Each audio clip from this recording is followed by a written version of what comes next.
Renewed attack. A generation after we fought and won the Cold War against the menace of communism, there is now a resurgence of the communist menace in our land, including from newcomers to our country who embrace ideas totally opposed to our way of life and our great success. These are not mere political disagreements like differences over taxes or regulations. Communism is a mortal threat to American liberty. It is the greatest threat to our country, including World War I, World War II, Pearl Harbor, or even 9/11. We're not going to let this happen to us. Believe me, we're not letting it happen. Because communism is the enemy of free people everywhere in the world. Never works. It's the enemy of the Constitution. Above all, it's the enemy of July 4th, 1776. It is the enemy indeed. Even while the radicals and extremists attack our incredible history at every turn, they are silent on the miserable history of communism itself, because it never worked. You can be loyal to Karl Marx, or you can be loyal to America. You can be a communist, or you can be a patriot. You cannot be both. That was the President of the United States, speaking from Mount Rushmore, on the eve of America's 250th birthday, calling communism a mortal threat comparable to September 11th. Whether you cheered or you cringed watching that moment, one thing is certain. That speech was not a typical July 4th address. And in this video, we are going to do something almost nobody else covering this story will do. We are going to go through exactly what Trump said, verify the specific claims he made, explain the historical and political context behind each one, and let you decide what it means. No cheering. No outrage. Just the facts, the context, and the questions every American should be asking right now. Because this speech was about a lot more than fireworks and patriotism. It was a signal about where this administration is headed for the rest of 2026. And by the end of this video, you will understand exactly what that signal was. Let us start with the communist warning. Because that is the word everyone is talking about today. But almost nobody has explained where it comes from, what it means legally, and who exactly Trump was referring to.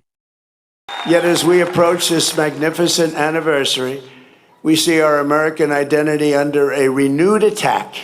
A generation after we fought and won the Cold War against the menace of communism, there is now a resurgence of the communist menace in our land, including from newcomers to our country who embrace ideas totally opposed to our way of life and our great success. These are not mere political disagreements like differences over taxes or regulations. Communism is a mortal threat to American liberty. It is the greatest threat to our country, including World War I, World War II, Pearl Harbor, or even 9/11. We're not going to let this happen to us. Believe me, we're not letting it happen. Anniversary of American heritage, we resolve and swear for all to hear that the citizens of the United States of America will vanquish communism quickly. Don't let them take too much of your time. You know they're wasting your time, don't you? But we're not going to let them take too long or too much of our time as they play their games and send them into exile. We will send them quickly away, and we will continue to build our country bigger and better and stronger than ever before. The word communism carries enormous weight in American political history. And to understand why Trump used it here, and what he specifically meant, you need a little historical context. During the Cold War, from roughly 1947 to 1991, the United States defined itself in direct opposition to Soviet-style communism. The fear of communist influence inside American institutions drove some of the most controversial episodes in 20th century American history, including the McCarthy era of the early 1950s, when thousands of Americans were investigated, blacklisted, and had their careers destroyed based on accusations of communist sympathy. Those investigations are now widely regarded by historians as a period of profound civil liberties violations. The word communism, in American political memory, carries that history alongside it. So when a sitting president uses the term in a nationally televised July 4th address, it is worth asking two specific questions. First, who exactly is he referring to? And second, what does the evidence actually show about the political beliefs of the groups he appears to be targeting? Here is what Trump said on the record at Mount Rushmore. He identified the communist threat as coming from, quote, newcomers to our country who embrace ideas totally opposed to our way of life. He applied the communist label to Democrats running in the 2026 midterm elections. And he framed the upcoming midterms as a direct confrontation between patriotism and communist ideology. That is a very specific political framing. And it has a very specific political purpose heading into November. But here is the part of this story that most coverage is missing entirely.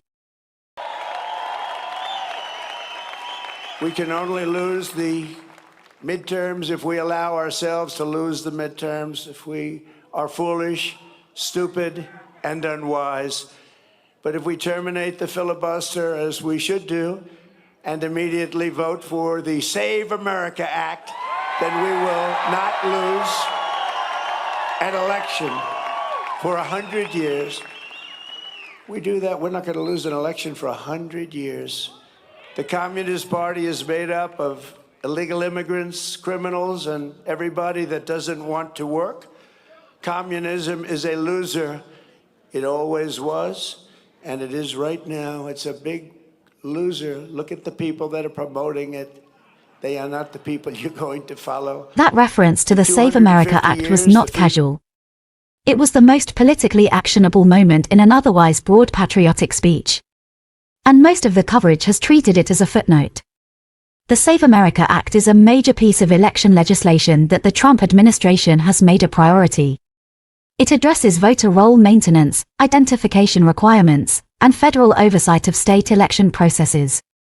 Democrats have argued the legislation would make it harder for legitimate voters to cast ballots. Republicans argue it is essential to election integrity. The bill has been blocked in the Senate by the filibuster, which requires 60 votes to move major legislation forward. By raising it in a July 4th speech, framing it alongside communism and patriotism, Trump was doing something very specific. He was connecting election legislation to national identity, weeks before the midterm campaign season fully begins. And he said something explicit on that point. Republicans could lose the midterms only, in his words, if we allow ourselves to lose by failing to overturn the Senate filibuster. That is a presidential call to eliminate the filibuster. From Mount Rushmore. On July 4th. In 2026. That is not a standard holiday speech. That is a campaign document dressed in patriotic language. And both supporters and critics of this administration need to understand it as such. Now let us talk about what was happening at the exact same time as Trump's speech. In New York City. Because the contrast tells you something important about where America actually stands on its 250th birthday.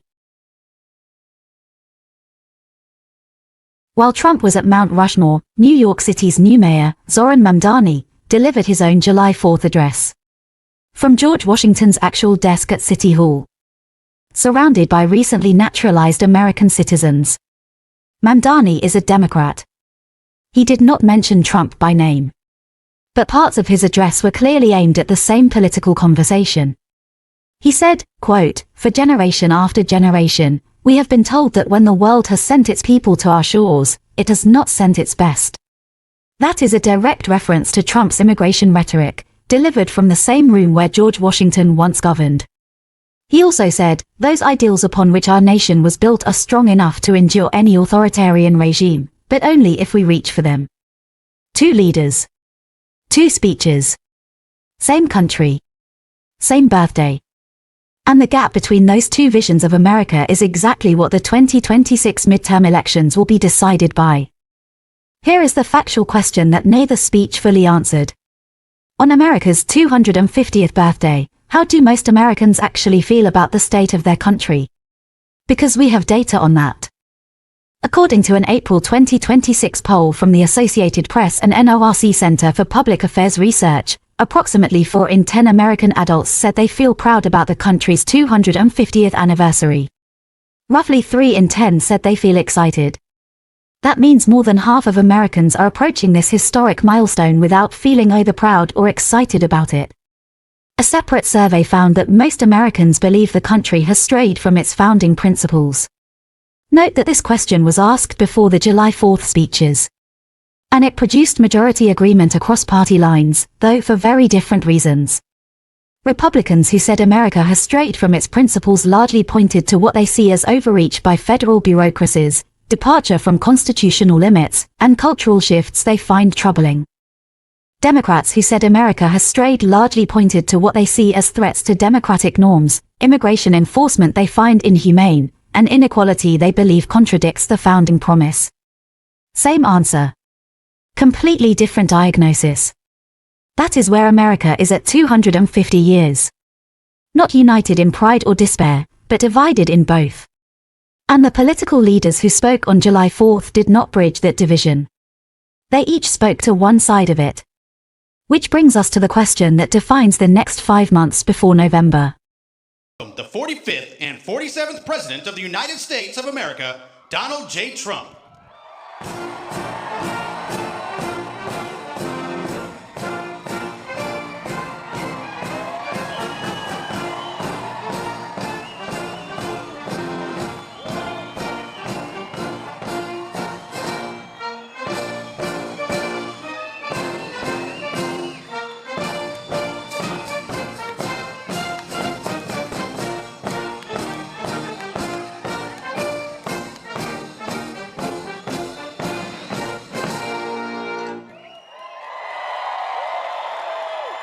Here is where things stand, factually, on America's 250th birthday.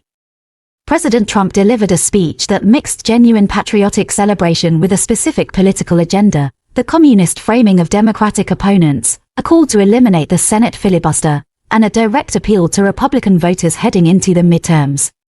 That agenda was intentional, not accidental. The communism comparison drew immediate pushback from historians who noted the term has a specific definition that most Democrats would not meet by any standard political science measure, and that its historical use in American politics has a troubled legacy involving civil liberties violations. Trump's supporters argue that socialist-adjacent policies being advocated by figures like New York's new mayor represent exactly the kind of ideological threat the communist label is meant to identify. That is a genuine debate. A legitimate one.